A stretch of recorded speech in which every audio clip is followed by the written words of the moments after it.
पहाड़ में इस बार मानसून सीजन में भारी तबाही हुई है। सबसे ज्यादा उत्तरकाशी और चमोली में नुकसान हुआ है। पर्यावरणविद मौसम की मार की वजह से पर्यावरण से छेड़छाड़ को मान रहे हैं। आपको रिपोर्ट में दिखाते हैं।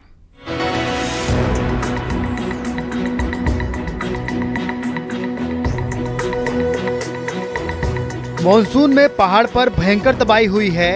हाल ही में उत्तरकाशी के धराली और चमोली के धराली में भारी नुकसान हुआ।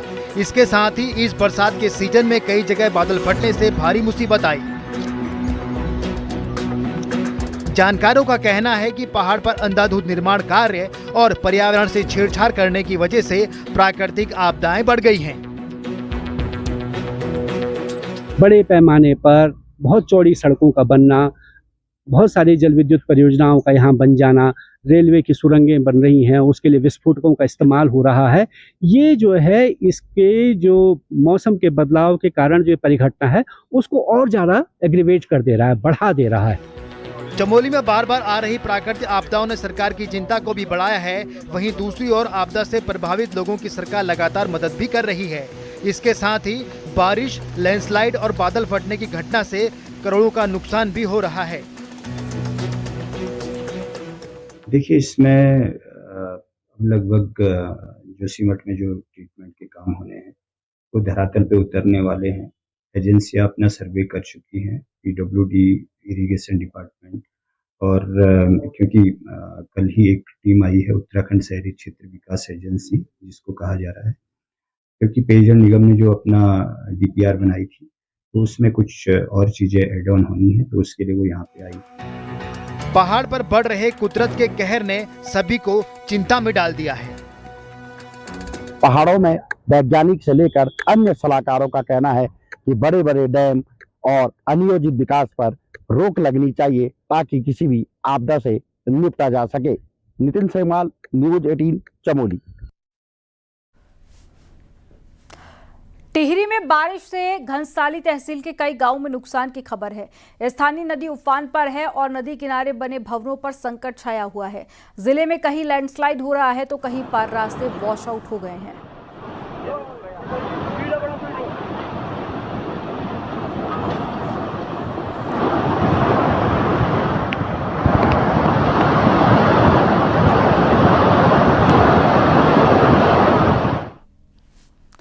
इस बार मानसून सीजन उत्तराखंड पर कहर बनकर टूट रहा है। पिछले 5 महीनों में 120 से ज्यादा लोग जान गंवा चुके हैं, जबकि 2000 से ज्यादा मकान आपदा की चपेट में आ चुके हैं और लोग बेघर हैं।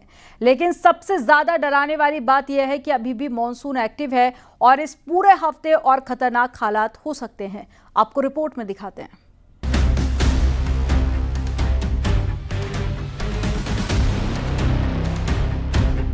ये तस्वीरें गढ़वाल से लेकर कुमाऊं तक मची तबाही की हैं। बागेश्वर, चमोली, रुद्रप्रयाग में बादल फटने से 5 लोगों की मौत हो गई, जबकि 11 लोग लापता हैं। मकान और पशुओं को भी भारी नुकसान हुआ है। बरसात के इस सीजन में पानी की हर एक बूंद उत्तराखंड के लिए आपदा साबित हो रही है।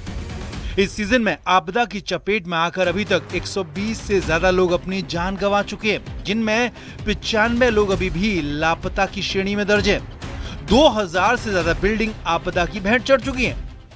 देखिए, कैजुअलिटी निश्चित रूप से हुई हैं। लगभग आज की घटनाओं को मिला दिया जाए तो लगभग 72 के आसपास कुल अब तक पूरे प्रदेश में 1 तारीख से डेथ हुई है। तो वो हम विगत वर्षों की तुलना करें तो हम अभी काफ़ी अच्छी पोजीशन पे हैं। विगत वर्षों की तुलना में अभी बहुत ही कम है, लेकिन जो भी मृत्यु है, एक मृत्यु भी बहुत होती है। इस साल की आपदा में सबसे ज्यादा उत्तरकाशी, रुद्रप्रयाग, चमोली, पिथौरागढ़ और बागेश्वर जिले प्रभावित रहे। हालात ये कि एक जगह पर राहत और बचाव काम होता है तो अगले दिन दूसरी जगह तबाही हो रही होती है। मॉनसून का रौद्र रूप अब लोगों को डराने लगा है और इस हफ्ते मौसम की यही चाल आगे भी रहने वाली है। आपदा के सीजन में रोड एक्सीडेंट के मामले भी तेजी से बढ़े। पिछले 3 महीनों में सड़क दुर्घटनाओं में 92 लोग अपनी जान गंवा बैठे, जबकि 250 से ज्यादा लोग घायल हैं। मौसम विभाग के मुताबिक जुलाई में उत्तराखंड में सामान्य से 16% बारिश कम हुई, लेकिन अगस्त में 46% बारिश ज्यादा रिकॉर्ड की गई है। सितंबर में बारिश का डाउनफॉल जरूर शुरू होगा, लेकिन उससे पहले ये हफ्ता काफी चुनौतीपूर्ण रहने वाला है। देहरादून से न्यूज 18 के लिए सुनील नवप्रभात की रिपोर्ट।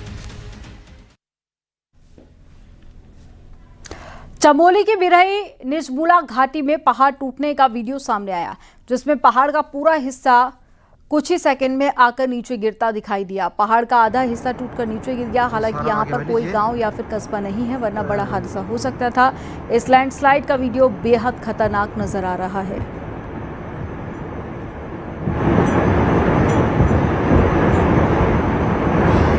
बहुत खतरा हो गया ये तो।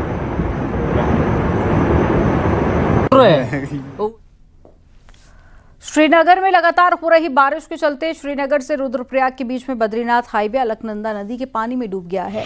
पुलिस ने एहतियातन फिलहाल ट्रैफिक को रोक लिया है। आपको हाईवे की तस्वीर दिखाते हैं अपनी टीवी स्क्रीन पर। आप देखिए, आपको ये वीडियो आप देखिए जिसमें नज़र आ रहा है पानी भरना शुरू हो जाता है और एक प्राइवेट बस ड्राइवर खतरनाक अंदाज में पानी को चीरता हुआ हाईवे पर जाता हुआ नजर आता है। जब बस अलकनंदा नदी के पानी के बीच से निकल रही थी, तभी कुछ यात्रियों ने बस के अंदर से भी वीडियो बनाया। ये भी आप अपनी स्क्रीन पर देख सकते हैं। इस दौरान यात्रियों की सांसें थमी रहीं। दरअसल बारिश के चलते अलकनंदा नदी में इस कदर पानी बढ़ गया कि उसने अब हाईवे को ही डुबा दिया। नदी उफान पर है, लिहाजा निचले हिस्सों पर बाढ़ का खतरा मंडरा रहा है।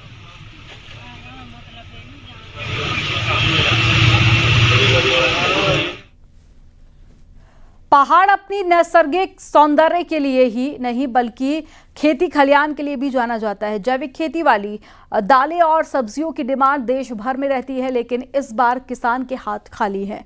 आपको रिपोर्ट में दिखाते हैं। इस बार की बारिश ने खेती को बर्बाद कर दिया। नैनीताल के पहाड़ी हिस्सों में सब्जी फल के उत्पादन पर सीधा असर पड़ा है। पहाड़ी सब्जी, लौकी, मिर्च, तुरई से लेकर ककड़ी समेत अन्य फसलों का उत्पादन ना के बराबर है। हालात ये हैं कि पिछले साल के मुकाबले इस बार 10 से 15% ही उत्पादन हो सका है, जिसकी वजह से किसान अब टेंशन में है कि कर्ज लेकर बोई गई फसलों की भरपाई कैसे हो। हमारे यहाँ नुकसान तो ये हो गया कि जो चीज बोई वो हुई नहीं। बारिश मालूम ज्यादा हो गई या कुछ हो गया। अब धनिया देखो, ये बिल्कुल कोई पेड़ जमे हैं, मिर्च वो खत्म ही है। मतलब हम 100% ही नुकसान समझो। क्या करें, कुछ नहीं है खेतों में। आप देख सकते हो, ना मूली हुई है ना मिर्च हुई है। धनिया के खेत पूरे खाली हैं सर। काफी नुकसान हुआ है इस बार बारिश से। सरकार से सर कुछ मुआवजा वगैरह मिल जाए, कुछ हो जाए, और क्या कह सकते हैं। नैनीताल के बजून, अधोड़ा, रौखड़, पंगूट क्षेत्र में सब्जी का उत्पादन होता है, तो भीमताल, रामगढ़, मुक्तेश्वर, ओखलकांडा की सब्जी और फलों की डिमांड देश भर में रहती है। लेकिन इस बार हर जगह उत्पादन बेहद कम हुआ है। वहीं प्रशासन किसानों को हुए नुकसान की रिपोर्ट तैयार करने की बात कर रहा है। जो आपदा के अंतर्गत नुकसान हुआ है, चाहे वो परिसंपत्तियों का हो या कृषि भूमि का या उद्यानीकरण का, तो उसका सर्वे लगातार चल रहा है। टीमें जहां जहां से भी सूचना प्राप्त हो रही है, टीमें उन क्षेत्रों में जा रही हैं। जॉइंट टीमें, टास्क फोर्स भी बनी हुई है तहसील स्तर पर सभी विभागों की, और उसका असेसमेंट कर रहे हैं। वो शासन के द्वारा भी मांगा गया है। बहरहाल पहाड़ में इस बार सब्जी का उत्पादन कम है, जिसकी वजह से किसान परेशान है और सरकार से मदद की आस है। न्यूज़ 18 के लिए नैनीताल से वीरेंद्र बिष्ट की रिपोर्ट।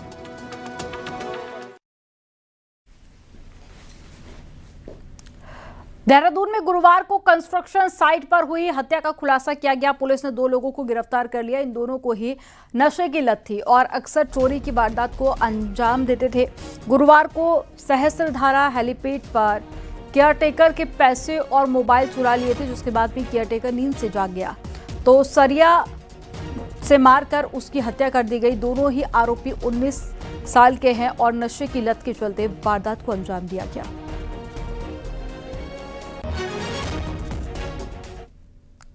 हरिद्वार के एक होटल के कमरे में जलकर हुई जूनियर इंजीनियर की मौत के बाद में पुलिस ने पोस्टमार्टम कराकर शव परिजनों को सौंप दिया।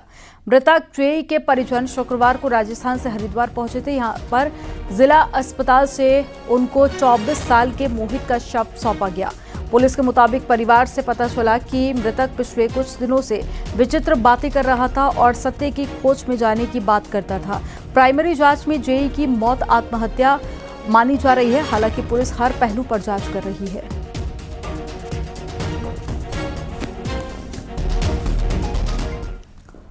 उत्तराखंड हमेशा से ट्रैकर्स की पसंद रहा है, लेकिन कई बार तो सही रूट पता ना होने की वजह से परेशानी काफी बढ़ जाती है। ऐसे में देश दुनिया से आने वाले ट्रैकर्स को रूट और कैंप की सही इंफॉर्मेशन एप्लीकेशन पर मिल पाए, इसके लिए 100 रूट की मैपिंग की तैयारी टूरिज्म डिपार्टमेंट ने की है। आपको रिपोर्ट में दिखाते हैं।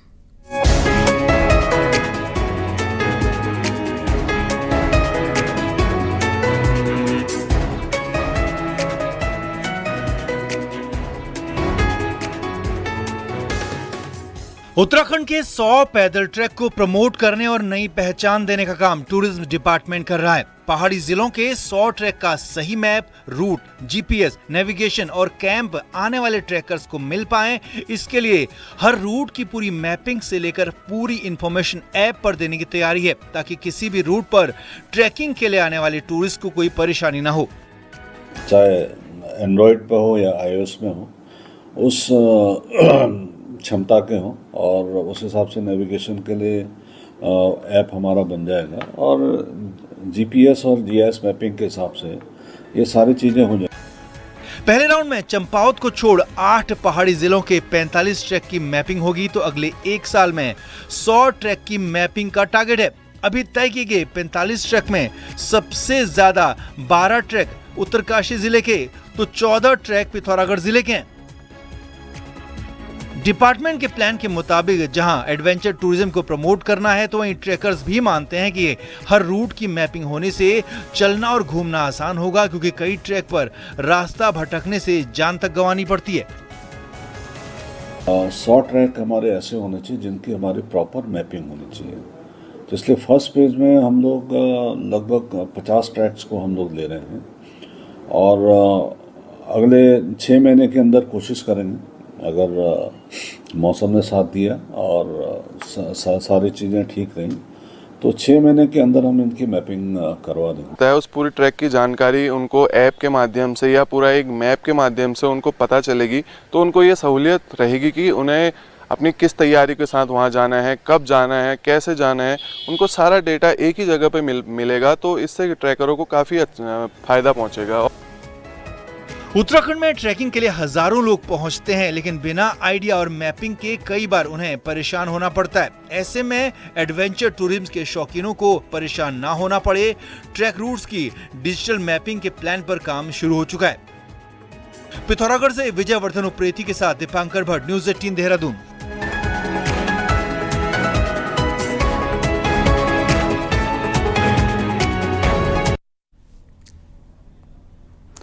अल्मोड़ा में मां नंदा सुनंदा मेले की रौनक है। वहीं आज मां नंदा सुनंदा की मूर्ति के लिए कदली यानी कि केले के पौधे को लाया गया। पूरे बाजार में कदली को भ्रमण कराकर मां के जयकारे लगाए गए। फिर केले के पौधे को मां नंदा देवी को लाया गया और मंदिर में मां नंदा सुनंदा की मूर्ति की स्थापना की जाएगी। इसके बाद में मूर्ति की प्राण प्रतिष्ठा कराई जाएगी।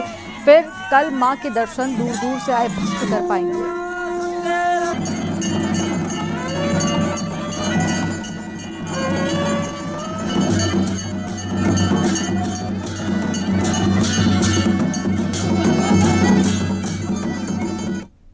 को आमंत्रण देने गए थे। आज कदली वृक्षों को वहाँ से पूरा बाजार का भ्रमण करते हुए नंदा देवी लाए हैं। आज इनकी पहले अभी पूजा हो रही है। शाम को जो राज परिवार है अभी दिन में इनकी पूजा करेगा और शाम को इनको प्राण प्रतिष्ठा कर कल दर्शनार्थ जो श्रद्धालु है उनके लिए खोला जाएगा मां नंदा सुनंदा को। उत्तराखंड में जहां पर बारिश से हल्द्वानी समेत कई जगहों पर नुकसान हुआ है, तो वहीं मंत्रिमंडल विस्तार को लेकर भी राजनीतिक हलचल तेज है। लेकिन इस बीच उत्तराखंड में बीजेपी के पूर्व प्रदेश अध्यक्ष बंशीधर भगत नेतागिरी से दूर अभिनेता बनने में जुटे हुए हैं।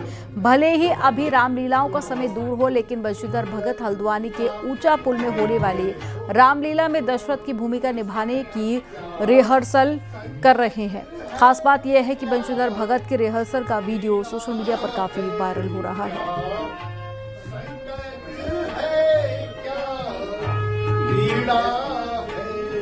उत्तराखंड बीजेपी के पूर्व प्रदेश अध्यक्ष, कई बार के विधायक या कहना चाहिए कि सबसे वरिष्ठतम विधायक बंशीधर भगत खुद को अभिनेता यानी अच्छा अभिनेता साबित करने में जुटे हुए हैं।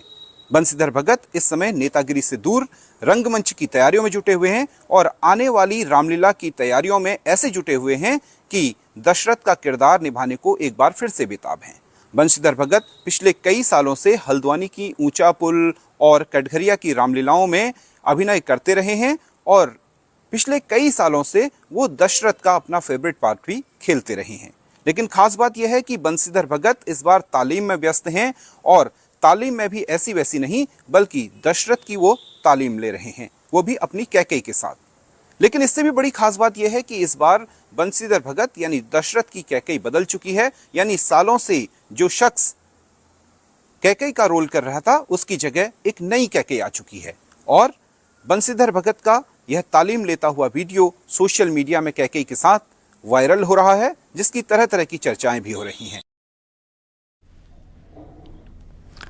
अब आपको एक ऐसी खबर दिखाते हैं जिसे देखकर आपको अलर्ट होने की जरूरत है। उत्तराखंड में पैथोलॉजी लैब के नाम पर एक बड़ा खेल चल रहा है, जहां पर लैब किसी के रजिस्टर्ड है और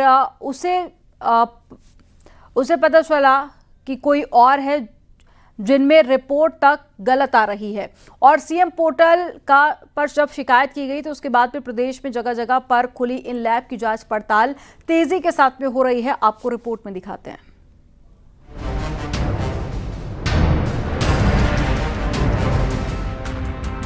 प्रदेश में जगह जगह पर पैथोलॉजी लैब चल रही हैं, लेकिन इनमें जांच कौन कर रहा है और क्या रिपोर्ट सही है या नहीं, ये किसी को नहीं पता। कई बार हर लैब की जांच रिपोर्ट अलग अलग आने तक के मामले सामने आए हैं। कुछ मामलों में तो यहाँ तक हद हो गई कि पैथ लैब की जांच गलत निकली तो गलत बीमारी का इलाज दे दिया गया और कुछ केस में मरीजों की जान जाने तक का आरोप है।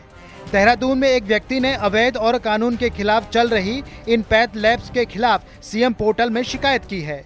इन्होंने मुझे नॉर्मल रिपोर्ट दे दी थी, जबकि बाद में जब बच्चा हुआ तो हमें पता चला कि बच्चा हार्ट डिजीज लेकर के हुआ है, क्लैप लिप क्लैप पैलेट है। काफ़ी लड़ाई हुई और डॉक्टर आहूजा ने बोला कि बहुत सारे बच्चे लूले लंगड़े पैदा होते हैं, इसमें हमारा दोष नहीं है, रिपोर्टों का क्या। तो हमारा ये कहना है कि जिस तरीके की आप रिपोर्टें दे रहे हैं, अगर रिपोर्टों में कुछ नहीं आ पा रहा है, कुछ क्लियर नहीं है, तो आप इतना पैसा ले क्यों रहे हैं। क्षेत्र में कुछ तरह की लैब ऐसी चल रही हैं जहाँ पर टेक्नीशियन नहीं है, कोई और ही बैठा होकर चला रहा है वो लैब, और मतलब कि जिसके नाम पे वो लैब रजिस्टर है उसके सिग्नेचर भी वो खुद ही कर रहे हैं, यानी पूरी फर्जीवाड़ा पूरा का पूरा फर्जीवाड़ा हो रहा है। हमने इसकी शिकायत की थी कि इसको रोका जाए और पेशेंट की जान के साथ खिलवाड़ ना हो। नियम कहता है कि किसी भी पैथ लैब को चलाने के लिए मास्टर डिग्री होनी चाहिए, एमसीआई की मान्यता होनी चाहिए। हालांकि हाल ही में एमबीबीएस डिग्री के साथ भी पैथ लैब खोलने की परमिशन दी गई है। जो लैब खुली हुई है उसमें पैथोलॉजिस्ट का होना बहुत ज़रूरी है, बिना पैथोलॉजिस्ट के तो लैब रन ही नहीं कर सकते। पर आजकल ऐसा हो रहा है कि जो टेक्नीशियन लैब्स खुली हुई हैं, पैथोलॉजिस्ट तो उनके पास हैं पर वो साइन दिए हुए हैं उसमें, है ना। कोई पैथोलॉजी आते नहीं है, ऐसा नहीं है कि आते नहीं है, आते हुए पर बहुत ज़रूरी है कि पैथोलॉजिस्ट का होना ज़रूरी है। ये हमारे क्लिनिकल इस्टेब्लिशमेंट एक्ट जो कि हमारा हर ज़िले में सीएमओ द्वारा देखा जाता है ये सेल, उसमें वो चाहे कोई भी हॉस्पिटल खुल रहा हो, नर्सिंग होम या लैब खुल रही हो तो वो रजिस्टर्ड होनी चाहिए। वहाँ पर पैथोलॉजिस्ट एक रजिस्टर्ड होना चाहिए या लैब टेक्नीशियन हो वो रजिस्टर्ड होना चाहिए। किराने की दुकान की तरह गली गली खुल चुके इन पैथ लैब्स की जांच जरूरी है ताकि बीमारी के नाम पर किसी को ठगा ना जा सके। न्यूज़ 18 के लिए देहरादून से भारती सकलानी की रिपोर्ट।